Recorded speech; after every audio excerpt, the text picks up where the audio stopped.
Dios le bendiga, mis queridos hermanos. Es un placer estar de nuevo con ustedes en esta serie de repasando o repensando el mensaje del domingo anterior que hemos titulado Confirmados en la verdad. Ese es un pasaje tomado del apóstol Pedro, de la segunda carta, que él quería que los oyentes estuvieran bien confirmados en la verdad y él estaba dispuesto a repetir lo que anteriormente había dicho. Nosotros predicamos el domingo anterior acerca de ordena tu casa.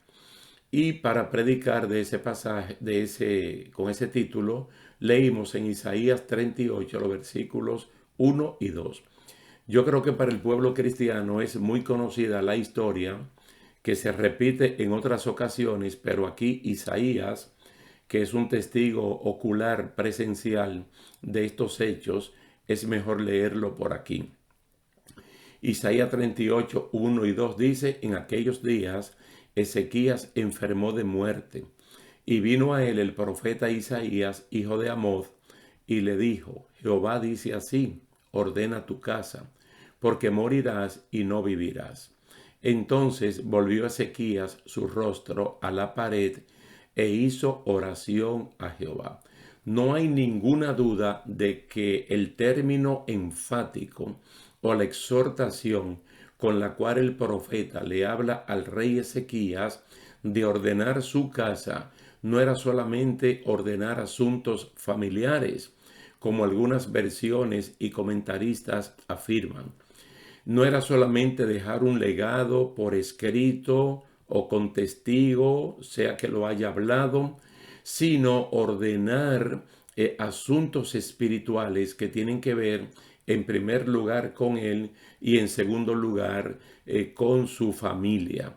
Estamos hablando de que Ezequías, hasta donde conocemos, era un hombre bueno, una persona de fe, un hombre espiritual, muy parecido a lo que Dios quiere de los cristianos de este tiempo. El saber que iba a ser removido de la tierra era una gran oportunidad para ponerse a cuentas con Dios. Ustedes deben recordar que en algún punto hemos tocado a Eclesiastés capítulo 12, donde se habla de tres antes, y que antes de esos tres antes, por lo menos el creyente debe entrar en acuerdo con Dios. El primer antes es antes que vengan los días malos, que los días malos pues le llegan a toda la persona, sean cristiana o no sean cristiana. Pero si la persona antes que esos días lleguen esté en acuerdo con Dios, los días llegan y se van y uno casi ni cuenta se da, ni de su llegada ni de su ida. La segunda vez que él dice que busque de Dios es antes de que venga la vejez con sus achaques propios de la edad. Imagínese usted una persona que entra a la edad de 65 años en adelante, por ejemplo, acompañado con Dios. Es decir, toda la pérdida de facultades que puede experimentar en su cuerpo, pues son suplidas con la presencia de Dios. Pero el antes es más crítico que una persona debe prestar atención y ordenar su casa o estar a cuentas con Dios es antes que lleguen los días de la muerte. Porque no hay una segunda oportunidad, no hay un segundo chance. Entonces todo cristiano no debe, o toda persona, perdón, no debe vivir con miedo, pero debemos saber que algún día seremos removidos de la tierra. Porque según dice la palabra del Señor en Hechos capítulo 17, ya el orden de nuestro tiempo está fijado. Los límites de nuestra habitación ya están. Entonces Dios de antemano nos lo está diciendo, dice para que busquemos de Él.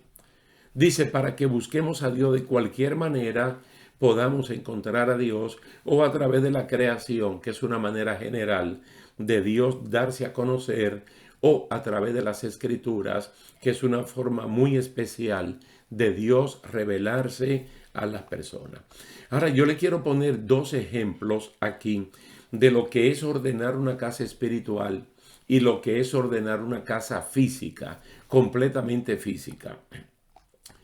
Por ejemplo, en Lucas capítulo 15, versículos 8 al 10, allí Jesucristo, que está enseñando la palabra y lo está enseñando con referentes que la persona lo pueden entender, él pone el ejemplo de una señora que tiene 10 monedas de alto valor.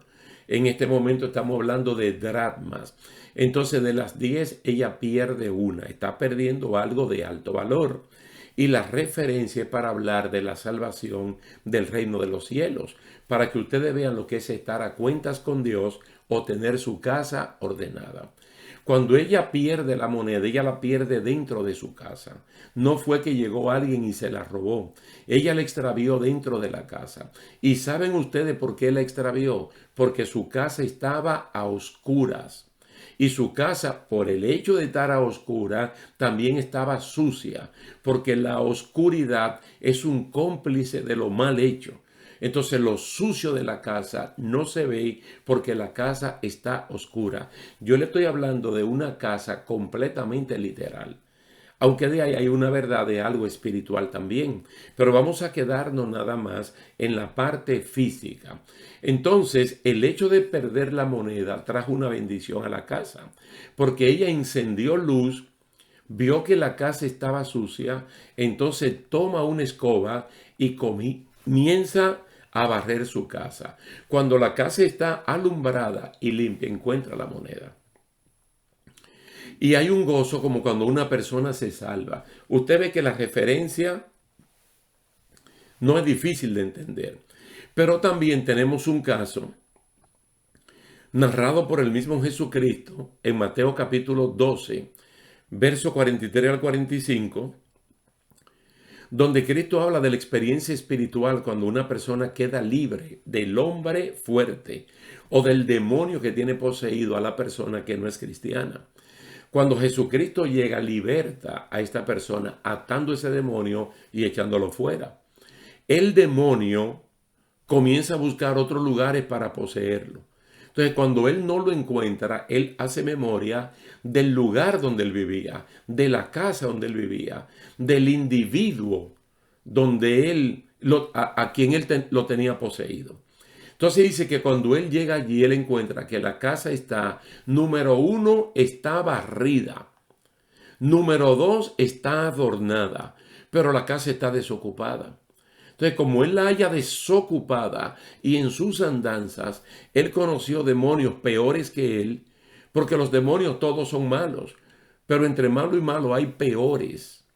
Entonces buscó 7 demonios peores que él y todos fueron y volvieron y se metieron a este individuo en esta casa. Entonces una casa que Cristo la limpia con su sangre preciosa y es entronado con la persona del Espíritu Santo y está adornada con la santidad. Pero la persona comienza a descuidarse, comienza a practicar pecados y el Espíritu Santo a corregirlo.